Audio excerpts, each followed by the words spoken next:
Hello ವೀಕ್ಷಕ ಬಂಧುಗಳೇ, ನಿಮ್ಮೆಲ್ಲರಿಗೂ ಸ್ವಾಗತ ಸುಸ್ವಾಗತ. ಇಂದು ನಾನು ನಿಮಗೆ ತುಳಸಿ ಮತ್ತು ಗಣೇಶನ ಕುರಿತಾದ ಅತ್ಯಂತ ಸುಂದರವಾದ ಮತ್ತು ಪವಿತ್ರವಾದ ಕಥೆಯನ್ನು ಹೇಳಲು ಬಂದಿದ್ದೇನೆ. ಈ ಕಥೆಯು ಕೇವಲ ಪುರಾಣದ ಭಾಗವಾಗಿರದೆ ನಮ್ಮೆಲ್ಲರ ದೈನಂದಿನ ಜೀವನದಲ್ಲಿ ತುಳಸಿ ಮತ್ತು ಗಣೇಶನ ಮಹತ್ವವನ್ನು ಎತ್ತಿ ತೋರುತ್ತದೆ.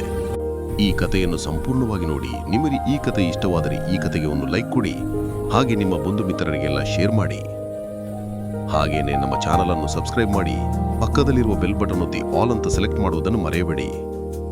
ಬಂಧುಗಳೇ, ಬನ್ನಿ ಕಥೆಯನ್ನು ಪ್ರಾರಂಭಿಸೋಣ. ಪ್ರಾಚೀನ ದೇವಯುಗದಲ್ಲಿ ತಪಸ್ಸಿನ ತೇಜಸ್ಸು ಭೂಮಿಯನ್ನು ಪವಿತ್ರಗೊಳಿಸುತ್ತಿದ್ದ ಕಾಲದಲ್ಲಿ ದೇವತೆಗಳು, ಋಷಿಗಳು ಮತ್ತು ದಿವ್ಯ ಶಕ್ತಿಗಳು ಪರಮಾತ್ಮನ ದರ್ಶನಕ್ಕಾಗಿ ಅಖಂಡ ಧ್ಯಾನದಲ್ಲಿ ಮುಳುಗಿದ್ದರು. ಆ ಸುದಿನಗಳಲ್ಲಿ ತುಳಸಿ ಎಂಬ ದೇವಕನ್ಯೆಯೊಬ್ಬಳು ತನ್ನ ಅಪೂರ್ವ ಪಾವಿತ್ರ್ಯ, ಸೌಂದರ್ಯ ಮತ್ತು ಭಕ್ತಿಯಿಂದ 3 ಲೋಕಗಳನ್ನು ಆಕರ್ಷಿಸಿದಳು. ವಿಷ್ಣುವಿನ ಪರಮಭಕ್ತೆಯಾಗಿ ಗುರುತಿಸಿಕೊಂಡ ಅವಳ ಹೃದಯದಲ್ಲಿ ಒಂದೇ ಆಶಯ: ತನ್ನ ತಪಸ್ಸಿನ ಫಲವಾಗಿ ದೇವಳನ್ನೇ ಪತಿಯಾಗಿ ಪಡೆಯುವುದು. ಆದರೆ ವಿಧಿಯ ಚಕ್ರವ್ಯೂಹದಲ್ಲಿ ಅವಳ ದೃಷ್ಟಿ ತಪಸ್ಸಿನಲ್ಲಿ ನಿರತನಾದ ಗಣೇಶನ ಮೇಲೆ ಬೀಳುತ್ತದೆ. ಮಹಾದೇವನ ಪುತ್ರ, ವಿಘ್ನನಾಶಕ, ಜ್ಞಾನದ ಸಾಕ್ಷಾತ್ ರೂಪವಾದ ಅವನು ಬ್ರಹ್ಮಚರ್ಯದ ಅಚಲ ಪ್ರತಿಜ್ಞೆಯಲ್ಲಿ ಬದ್ಧನಾಡಿದ್ದನು. ತುಳಸಿಯ ಪ್ರೇಮದ ಪ್ರಸ್ತಾಪ, ಗಣೇಶನ ಶಾಂತ ನಿರಾಕರಣೆ, ಅಲ್ಲಿಂದ ಹುಟ್ಟಿದ ಕೋಪದ ಶಾಪ ಮತ್ತು ಪ್ರತಿಶಾಪ, ಇದೊಂದು ಕೇವಲ ದೇವಕಥೆಯಲ್ಲ, ಭಾವನೆಯ ಉಕ್ಕು ಮತ್ತು ವಿವೇಕದ ತಾಳ್ಮೆ ನಡುವಿನ ಶಾಶ್ವತ ಸಂಘರ್ಷದ ಸಂಕೇತ.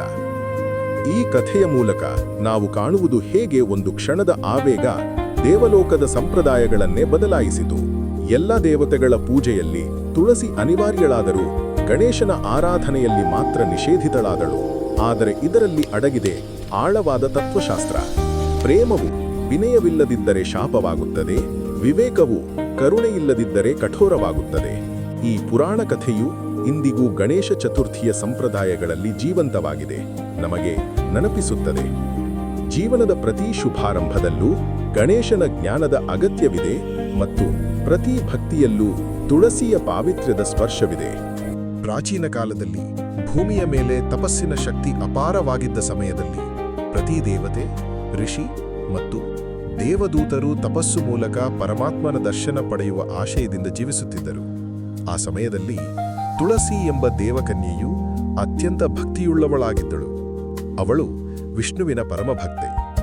ತುಳಸಿಯು ತನ್ನ ಪವಿತ್ರತೆಯಿಂದ, ಸೌಂದರ್ಯದಿಂದ ಮತ್ತು ತಪಸ್ಸಿನ ಶಕ್ತಿಯಿಂದ 3 ಲೋಕಗಳಲ್ಲಿಯೂ ಪ್ರಸಿದ್ಧಳಾಗಿದ್ದಳು.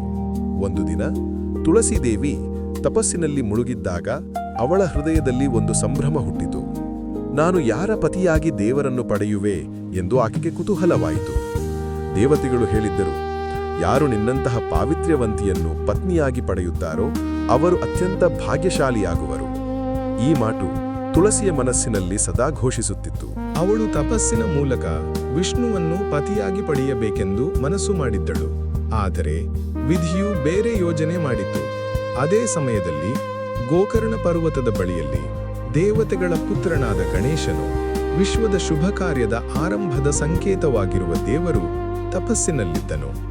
ಅವನು ಮಹಾದೇವನ ಪುತ್ರ, ಪರಮಜ್ಞಾನಿ, ಅಚಲ ಭಕ್ತಿ ಮತ್ತು ವ್ರತಪರ ದೇವತೆ. ಅವನ ದೇಹದಲ್ಲಿ ಪವಿತ್ರತೆಯ ಬೆಳಕು ಹರಡಿತ್ತು. ತುಳಸಿ ತಪಸ್ಸಿನಿಂದ ಎದ್ದು ಗಂಗೆಯ ತೀರದಲ್ಲಿ ನಡಿಗೆ ಇಡುತ್ತಾ ಗಣೇಶನನ್ನು ನೋಡಿದಳು. ಅವನು ಗಂಭೀರವಾದ ಧ್ಯಾನದಲ್ಲಿ ಕುಳಿತಿದ್ದ. ಅವನ ಸುತ್ತಲೂ ಅಷ್ಟದಿಕ್ಕುಗಳು ಶಾಂತವಾಗಿದ್ದವು. ಹೂವುಗಳು ಬಾಡದಂತೆ ತಾಜಾ ಇವೆ. ಗಾಳಿ ಸೌಮ್ಯವಾಗಿ ಬೀಸುತ್ತಿತ್ತು. ತುಳಸಿಗೆ ಅವನ ತಪಸ್ಸಿನ ರೂಪ ಮನಸ್ಸಿಗೆ ತುಂಬಿತು.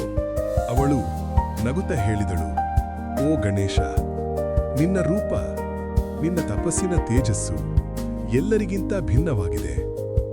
ನಾನು ತುಳಸಿ, ವಿಷ್ಣು ಭಕ್ತೆ. ನನ್ನ ಹೃದಯ ನಿನ್ನಲ್ಲಿ ಆಕರ್ಷಿತವಾಗಿದೆ.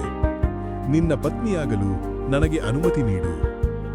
ಗಣೇಶನು ಧ್ಯಾನದಿಂದ ಕಣ್ಣು ತೆರೆದು ಶಾಂತವಾಗಿ ನಗುತ್ತಾ ಹೇಳಿದನು, ದೇವಿ ತುಳಸಿ, ನಿನ್ನ ಪಾವಿತ್ರ್ಯವನ್ನು ನಾನು ಗೌರವಿಸುತ್ತೇನೆ.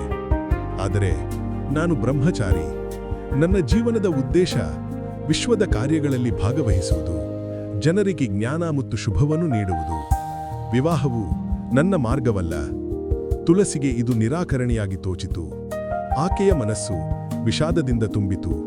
ಅವಳು ಕೋಪದಿಂದ ಹೇಳಿದಳು, ಗಣೇಶ, ನಾನು ಶುದ್ಧ ಭಾವದಿಂದ ಪ್ರೀತಿ ಕೇಳಿದೆ, ಆದರೆ ನೀನು ನನ್ನ ಭಾವನೆಯನ್ನು ನಿರ್ಲಕ್ಷಿಸಿದಿ. ನಿನ್ನ ಬ್ರಹ್ಮಚರ್ಯ ನಿನಗೆ ಶಾಪವಾಗಲಿ. ಯಾವ ಪೂಜೆಯಲ್ಲೂ ನಾನಿಲ್ಲದೆ ನಿನ್ನ ಪೂಜೆ ಪೂರ್ಣವಾಗದಿರಲಿ. ಅವಳ ಶಾಪವು ಉಚ್ಚರಿಸಲ್ಪಟ್ಟ ಕ್ಷಣದಲ್ಲೇ ದೇವಲೋಕ ತಲೆ ಕೆಳಗಾಯಿತು.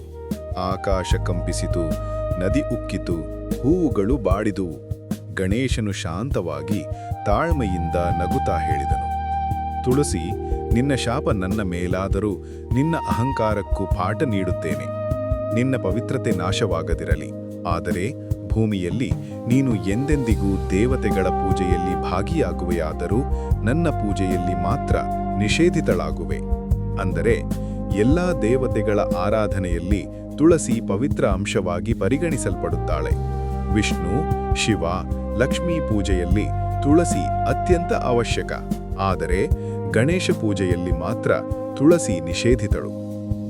ತುಳಸಿ ಕ್ಷಣಕಾಲ ಮೌನದಿಂದ ನಿಂತಳು. ಅವಳ ಕೋಪ ಶಾಂತವಾಯಿತು. ಅವಳು ಗಣೇಶನ ಪಾದಗಳಿಗೆ ವಂದಿಸಿ ಹೇಳಿದಳು, ಗಣೇಶ, ನಿನ್ನ ಮಾತು ಸತ್ಯ. ನಾನು ಕೋಪದಿಂದ ಮಾತಾಡಿದೆ. ನಿನ್ನ ಶಾಪವು ನ್ಯಾಯಸಮ್ಮತ. ಆದರೆ ನನ್ನ ತಪಸ್ಸಿನ ಫಲ ವ್ಯರ್ಥವಾಗದಿರಲಿ. ನನಗೆ ವಿಷ್ಣುವೇ ಪತಿಯಾಗಲಿ ಎಂದು ಆಶಿಸಿದೆ. ಗಣೇಶನು ಮೃದುವಾಗಿ ಉತ್ತರಿಸಿದನು, ದೇವಿ, ನಿನ್ನ ಭಕ್ತಿ ಶ್ರೇಷ್ಠ. ನಿನ್ನ ಆಶಯವೂ ತೀರಲಿದೆ. ಮುಂದಿನ ಅವತಾರದಲ್ಲಿ ನಿನ್ನ ಜನ್ಮ ಬೃಂದ ಎಂಬ ಹೆಸರಿನಲ್ಲಿ ಆಗುವುದು. ವಿಷ್ಣುವು ತ್ಯಾಗಪರ ಶಾಪದಿಂದ ಶಂಖಚೂಡನ ರೂಪದಲ್ಲಿ ನಿನ್ನ ಪತಿಯಾಗುವನು. ನಂತರ ವಿಷ್ಣುವಿನ ರೂಪದಲ್ಲಿಯೇ ನಿನ್ನ ಪ್ರೇಮವನ್ನು ಪೂರೈಸುವನು. ಈ ಆಶೀರ್ವಾದ ಕೇಳಿ ತುಳಸಿಗೆ ಸಂತೋಷವಾಯಿತು. ಅವಳು ಗಣೇಶನಿಗೆ ನಮಸ್ಕರಿಸಿ ಶಾಂತಿಯಾಗಿ ಅಂತರ್ಧಾನವಾಯಿತು.